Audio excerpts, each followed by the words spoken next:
Magandang araw sa inyo. Ang babasahin ko ngayong kwento ay si Eman at si Bantay. Handa na ba kayo? Simulan na natin.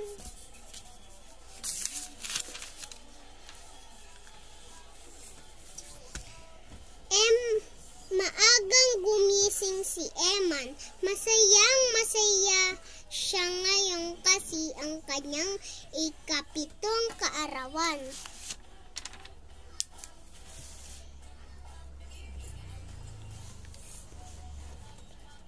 Isang munting pagtitipon ang inihanda ng tatay at nanay niya. Maligayang bati, maligayang bati, maligayang bati, maligayang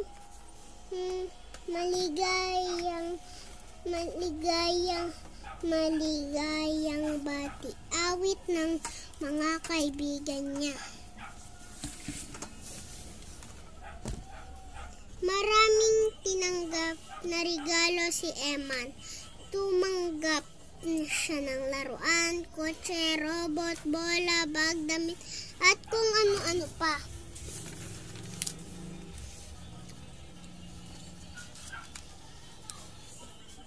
Isang regalo ang pinakagusto ni Eman. Wow! Ang cute naman ng tutang ito. Salamat po, sabi niya. Ama at ina. Mula ngayon, tatawagin kitang Bantay, sabi ni Eman. Aw! Aw! Tahol ng aso. So, naunawaan ang sabi niya. Lalong sumigla si Eman dahil kay Bantay. Aw! Aw! Kahol at tuta. Kahol ng tuta.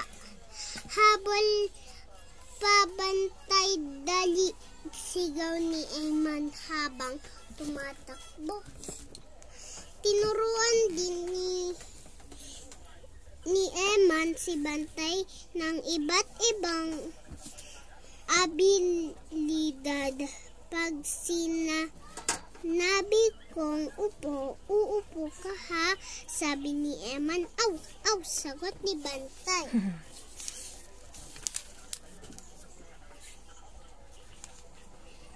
Tuwing umaga ay ginigising ni Bantay si Emma.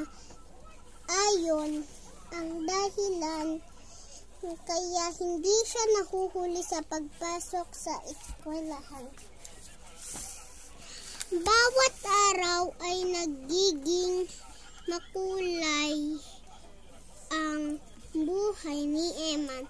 Naku, kanina pa paghihintay ng ang alaga mo, ayaw umalis sa tarangkahan, kwento ng nanay niya.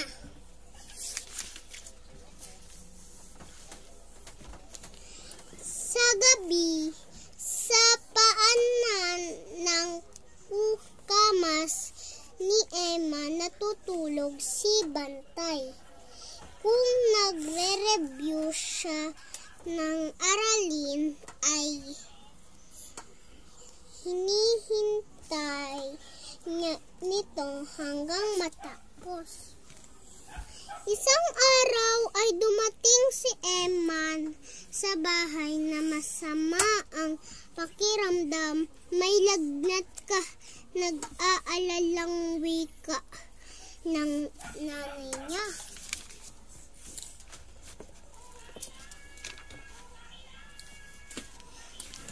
Hindi umalis si Bantay sa tabi ni Eman tulad ng kahulugan ng pag-aalaga ay binantayan nito si Eman hanggang sa gumaling.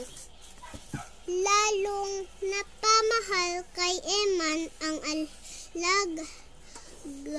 Lagi niya itong ipinagmamalaki siya ang aking matalik na kaibigan, kwento niya sa mga kaklase.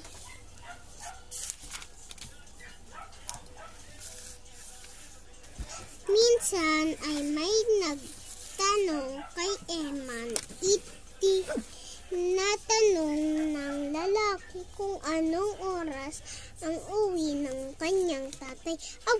Aw! Tahol ni Bantay sa estrahero.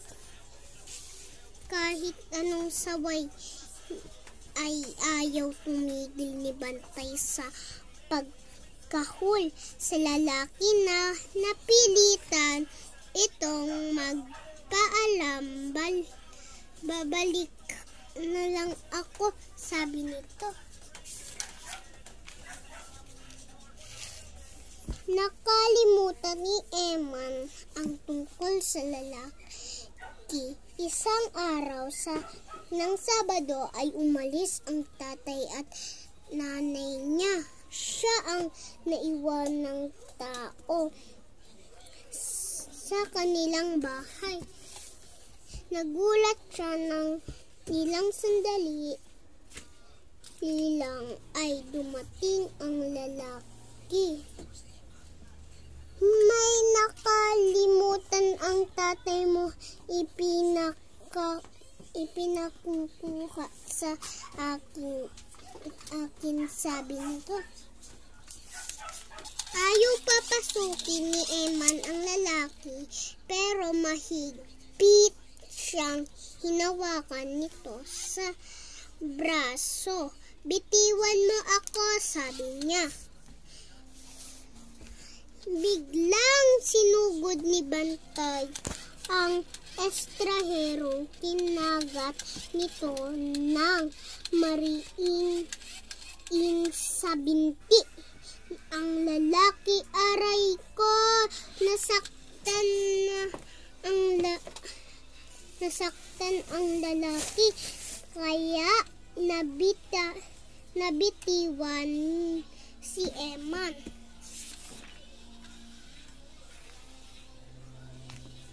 Nakahingi ng tulong sa mga kapitbahay si Eman. Saklulong, tulungan niyo ako, malakas na sigaw ni Eman.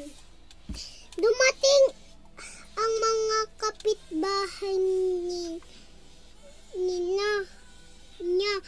Eman, nahuli nila ang lalaki, miyembro ng salisigang.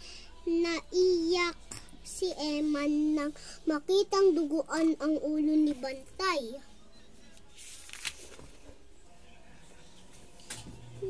Inalagaan ni Eman si Bantay hanggang sa gumaling ang sugatan nito.